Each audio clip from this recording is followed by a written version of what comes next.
Hi hello അസ്സലാമു അലൈക്കും. എല്ലാവർക്കും സുഖം തന്നെ എന്ന് വിചാരിക്കുന്നു. അപ്പോൾ എൻ്റെ ഇന്നത്തെ വീഡിയോ ഞങ്ങൾക്ക് എല്ലാവർക്കും ഉപകാരപ്പെടുന്ന ഒരു വീഡിയോ ആയിട്ടാണ് വന്നിട്ടുള്ളത്. അപ്പോൾ എല്ലാവരും വീഡിയോ സ്കിപ്പ് ചെയ്യാതെ മുഴുവനായി കാണാം.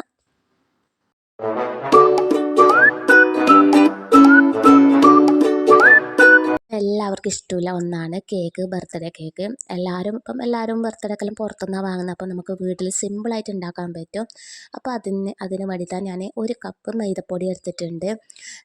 നമ്മൾ മൈദപ്പൊടി എടുക്കുമ്പം ഈ കപ്പ് അങ്ങനെ തന്നെ മുക്കിയെടുക്കാൻ പാടില്ല. ഓരോ സ്പൂണായിട്ട് ഇട്ട് കൊടുത്തിട്ട് വേണം ഒരു കപ്പ് അളവ് കണക്കാക്കാൻ വേണ്ടിയിട്ട്. പിന്നെ അതിൻ്റെ മേലെ ഒന്ന് വടിച്ചു കൊടുത്തിട്ട് ഞാൻ അരിച്ചെടുക്കുന്ന ഒരു പാത്രത്തിലേക്കാണ് ഇട്ട് കൊടുക്കുന്നത്. ഇത് അരിച്ചെടുക്കുമ്പോഴാണ് ടേസ്റ്റ് ഒന്നും കൂടിയും കൂടുതൽ. 2 പ്രാവശ്യം വരെ അരിച്ചെടുക്കാം. ഞാനിപ്പോൾ ഒരു പ്രാവശ്യം അരിച്ചെടുക്കുന്നില്ലോ. പിന്നെ ഇതാ കൊക്കോ പൗഡറാണ്. ഇത് ഞാൻ ലൂസായിട്ട് വാങ്ങിയതാണ്. ഇതിപ്പോൾ ഞാനിതാ 1/4 കപ്പ് കൊക്കോ പൗഡറും കൂടി ചേർത്ത് കൊടുക്കുന്നുണ്ട്. ഈ അളവിലെടുത്ത് കഴിഞ്ഞാൽ നിങ്ങൾക്ക് കേക്ക് എന്തായാലും ആക്കാൻ പറ്റും.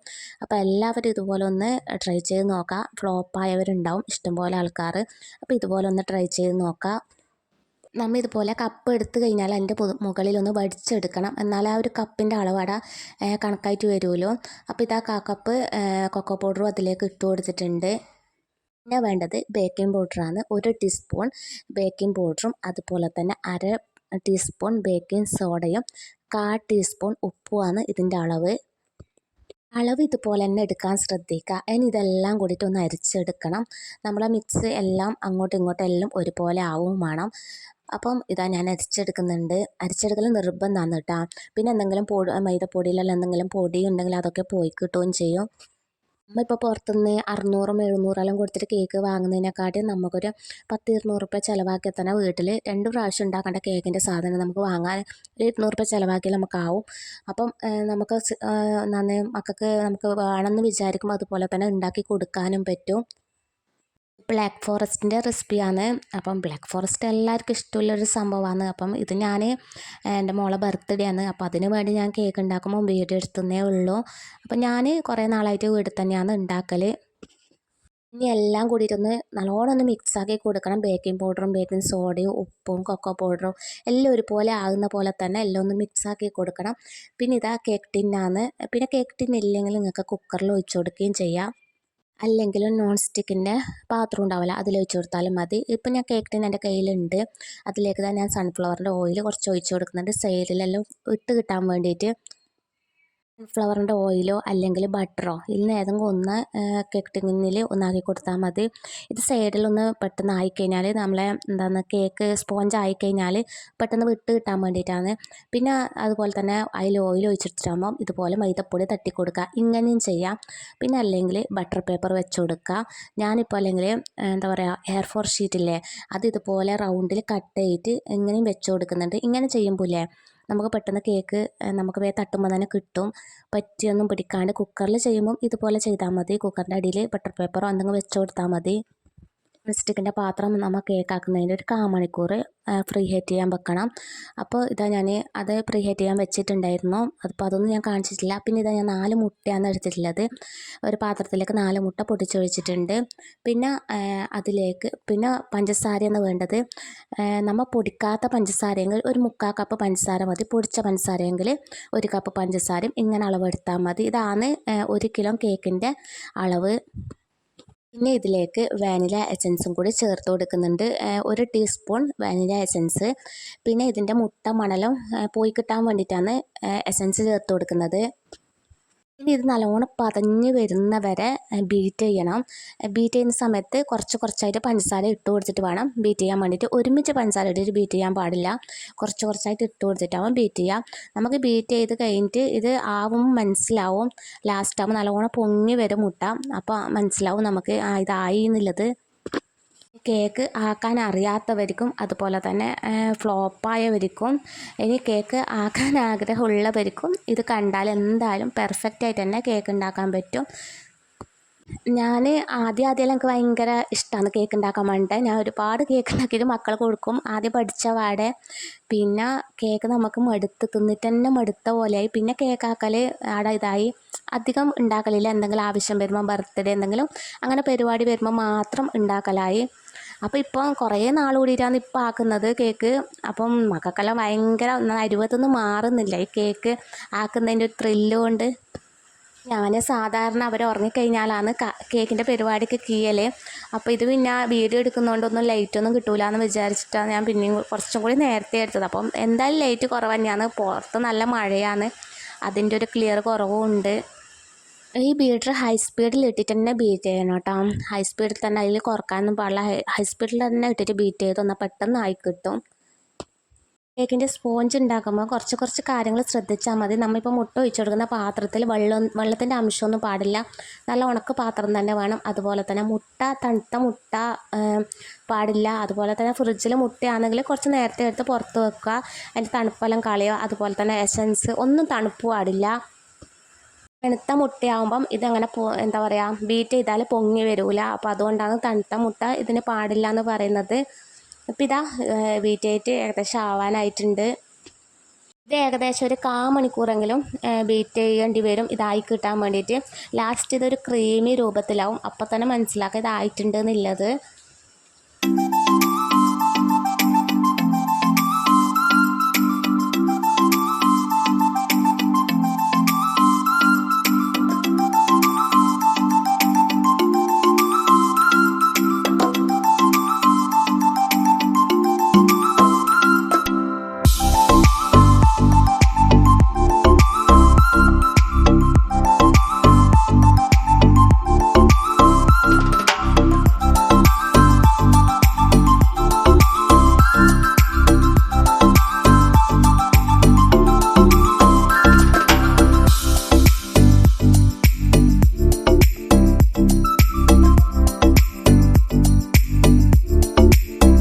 ബീറ്റ് ചെയ്ത് നല്ലോണം ആവണം, എന്നാലേ നമ്മളെ കേക്ക് അതുപോലെ തന്നെ നന്നായിട്ട് വരുമല്ലോ. കേക്ക് നല്ലോണം പൊങ്ങി വരണമെങ്കിൽ ഈ മുട്ട ബീറ്റ് ചെയ്യുന്നത് ശരിയായി കിട്ടണം. പിന്നെ ഇതിലേക്ക് സൺഫ്ലവറിൻ്റെ ഓയിലാണ് ഒഴിച്ചു കൊടുക്കേണ്ടത്. ഞാനിത് 1/2 കപ്പ് സൺഫ്ലവറിൻ്റെ ഓയിലാണ് എടുക്കുന്നത്. 1/2 കപ്പ് എടുക്കുമ്പോൾ നല്ല ടേസ്റ്റും അതുപോലെ തന്നെ നല്ല സ്പോഞ്ചി ഉണ്ടാവൽ. പിന്നെ ചിലവർ 1/4 കപ്പ് സൺഫ്ലവറിൻ്റെ ഓയിൽ ഒഴിച്ചു കൊടുക്കലുണ്ട്. അപ്പോൾ 1/4 കപ്പ് ഒഴിച്ചു കൊടുക്കുക. പിന്നെ 1/4 കപ്പ് ഒഴിച്ചു കൊടുക്കുമ്പം കുറച്ച് കട്ടി തോന്നുന്നുണ്ടെങ്കിൽ കുറച്ച് തണുപ്പില്ലാത്ത പാലും കൂടി ചേർത്ത് കൊടുത്താൽ മതി. പിന്നെ ഇതാ സൺഫ്ലവറിൻ്റെ ഓയിൽ ഒഴിച്ച് കൊടുത്തിട്ടാകുമ്പോൾ ഒന്ന് ലോ സ്പീഡിലൊന്ന് ഇതൊന്ന് ബീറ്റ് ചെയ്യണം. അധികമൊന്നും ബീറ്റ് ചെയ്യാൻ പാടില്ല, ജസ്റ്റ്. പിന്നെ ഇതാ മിക്സ് എടുത്ത് വെച്ചിട്ടുണ്ട്. ഇനി ഇത് കുറച്ചായിട്ട് ഇതാ മുട്ട ബീറ്റയിലേക്ക് ഇട്ട് കൊടുത്തിട്ടാകുമ്പോൾ മെല്ലെ ഒന്ന് മിക്സാക്കി കൊടുക്കുക. എല്ലാം ഒരുമിച്ച് ഇട്ട് കൊടുക്കാൻ പാടില്ല, കുറച്ചായിട്ട് ഇട്ട് കൊടുത്തിട്ട് ഇതുപോലെ മെല്ലെ വേണം ഇതൊന്ന് മിക്സാക്കി കൊടുക്കാൻ വേണ്ടിയിട്ട്. പിന്നെ ഞാൻ നേരത്തെ പറഞ്ഞ സൺഫ്ലവറിൻ്റെ ഓയിൽ 1/4 കപ്പ് ഒഴിച്ച് കൊടുക്കുന്നത്, പാൽ ഒഴിച്ചെടുക്കുകയാണ്. അപ്പം നേരത്തെ സൺഫ്ലവറിൻ്റെ ഓയിൽ ഒഴിച്ചു കൊടുക്കുമ്പം തന്നെ പാൽ ഒഴിച്ചെടുക്കാൻ പാടില്ല. അപ്പോൾ നമ്മളിപ്പം ഈ ബാറ്റർ ഇവിടെ തയ്യാറാക്കുന്നില്ല, അപ്പോൾ കട്ടി തോന്നിക്കഴിഞ്ഞാൽ മാത്രം പാൽ ഒഴിച്ച് കൊടുത്താൽ മതി. അല്ലെങ്കിൽ 1/2 കപ്പ് ഓയിൽ മാത്രം ഒഴിച്ച് കൊടുത്താൽ മതി. അതിപ്പം 1 കിലോ കേക്കിന് കണക്കായ അളവാണ്. പാൽ ഒഴിച്ച് കൊടുക്കുമ്പം തണുപ്പില്ലാത്ത പാൽ തന്നെ ഒഴിച്ച് കൊടുക്കണം. പിന്നെ അത് നമ്മൾ ഈ മിക്സിലാക്കുമ്പോൾ നല്ലോണം നിങ്ങൾക്ക് തോന്നും ഇത് കട്ടിയാണ് ഈ ബാറ്റർ എന്നില്ല. അപ്പം കുറച്ച് പാൽ ചേർത്ത് കൊടുത്തിട്ട് ഒരുമിച്ച് ചേർത്ത് കൊടുക്കാൻ പാടില്ല, കുറച്ചായി ചേർത്ത് നോക്കിയിട്ടാകുമ്പം ചെയ്ത് നോക്കാം. അതുപോലെ തന്നെ ഇത് മിക്സാക്കുമ്പം ഒരു ഭാഗത്തേക്ക് മാത്രം ആക്കിക്കൊണ്ട് മിക്സാക്കാം. നമ്മൾ ആകെ എന്താണ് കൂട്ടി കുഴച്ച് മിക്സാക്കാൻ പാടില്ല. ഒരു ഭാഗത്തേക്ക് ഇതുപോലെ റൗണ്ട് അടിച്ചിട്ട് വേണം മിക്സാക്കി എടുക്കാൻ വേണ്ടിയിട്ട്.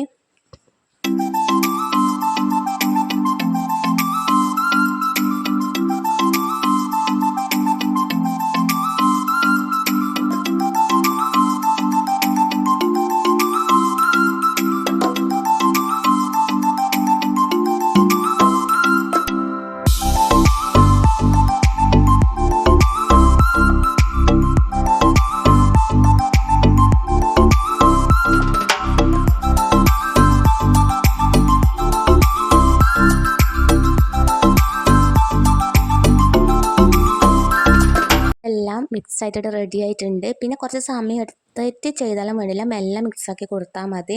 പിന്നെ നേരത്തെ പ്രീ ഹീറ്റ് ചെയ്യാൻ വെച്ച കേക്ക് ടിന്ന് എടുത്ത് പുറത്തെടുത്ത് വെച്ചിട്ടുണ്ട്. ഇനി അതിലേക്ക് ഒഴിച്ചു കൊടുത്തിട്ട് ഒന്ന് ടാപ്പ് ചെയ്തെടുക്കണം. ബബിൾസ് എന്തെങ്കിലും ഉണ്ടെങ്കിൽ പോയി കിട്ടാൻ വേണ്ടിയിട്ടാണ്. ഇത് നിങ്ങൾക്ക് കുക്കറിൽ വേണമെങ്കിലും ചെയ്തെടുക്കാം. കുക്കറിലേക്ക് ഒഴിച്ചു കൊടുത്താൽ മതി. അല്ലെങ്കിൽ പിന്നെ നോൺ സ്റ്റിക്കിൻ്റെ പാത്രം ആകുമ്പോൾ ഒരു 20 മിനിറ്റ് കൊണ്ട് തന്നെ ആയി കിട്ടും കേട്ടോ. പെട്ടെന്ന് ആയി കിട്ടും. ഇത് ഏകദേശം ഒരു 3/4 മണിക്കൂർ വേണ്ടി വരും ആയി കിട്ടാൻ വേണ്ടിയിട്ട്. അതുപോലെ തന്നെ ലോ ഫ്ലെയിമിൽ വേണം ആവാൻ വേണ്ടിയിട്ട്. തീ കൂട്ടിയിട്ട് വെക്കാനേ പാടില്ല, പെട്ടെന്ന് കരിഞ്ഞു പോവും. പിന്നെ ഓവൻ ഇല്ലവർക്ക് എളുപ്പമായി. പിന്നെ എനിക്കിവിടെ ഓവനൊന്നുമില്ല. അപ്പോൾ ഞാനൊരു നോൺ സ്റ്റിക്കിൻ്റെ പാത്രത്തിൽ ഇത് ഇറക്കി വെച്ച് കൊടുക്കുകയെന്ന്. വലിയൊരു നോൺ സ്റ്റിക്കിൻ്റെ പാത്രം എടുത്തിട്ട് അതിൻ്റെ മുകളിൽ ഒരു റിങ്, അതിൻ്റെ ഉള്ളിൽ ഒരു റിങ് വെച്ചിട്ട് ഇതുപോലെ റിങ് വെച്ചിട്ട് അതിൻ്റെ മുകളിലാണ് ഇത് ഞാൻ കേക്ക് ടിന്ന് വെച്ച് കൊടുക്കുന്നത്. ഇത് വെക്കുന്നതിന് മുമ്പേ കുറച്ച് സമയം ഇത് ചൂടാക്കാൻ വെക്കണം, എന്നാലേ നമുക്കിത് റെഡിയായി കിട്ടുമല്ലോ. അപ്പം എന്താ പറയുക, ഇതൊന്ന് അടച്ച് വെക്കുന്നുണ്ട്. ഇനി ഇതൊരു 3/4 മണിക്കൂർ വരെ വെയിറ്റ് ആക്കാം. നമുക്ക് മുകളിൽ നിന്ന് മനസ്സിലാവും ഇത് കാണുമ്പം തന്നെ ഇതായി എന്നുള്ളത്. പിന്നെ ഇത് ഇടയ്ക്കിടയ്ക്ക് തുറന്ന് നോക്കാൻ പാടില്ല, അപ്പം കേക്ക് പൊങ്ങി താണുവോ. അപ്പോൾ ഒരു 3/4 മണിക്കൂർ കഴിഞ്ഞതിന് ശേഷം മാത്രം ഇത് തുറന്ന് നോക്കിയാൽ മതി ഇങ്ങനെ ആക്കുന്നവർ. പിന്നെ നമുക്ക് മുകളിലെല്ലാം തൊട്ട് നോക്കുമ്പോൾ മനസ്സിലാവും നമ്മളെ കയ്യിലൊന്നും ഒട്ടി വരുന്നില്ലെങ്കിൽ പിന്നെ ഒരു ടൂത്ത് പിക്കോ എന്തെങ്കിലും എടുത്തിട്ടാകുമ്പം അതിൻ്റെ ഉള്ളിലേക്ക് ഒന്ന് കുത്തി നോക്കിയിട്ട് ടൂത്ത് പിക്കിൽ ഒന്നും കേക്കിൻ്റെ അംശമൊന്നും വരുന്നില്ലെങ്കിൽ ഇതായി എന്നാണ് അതിൻ്റെ ഇത്.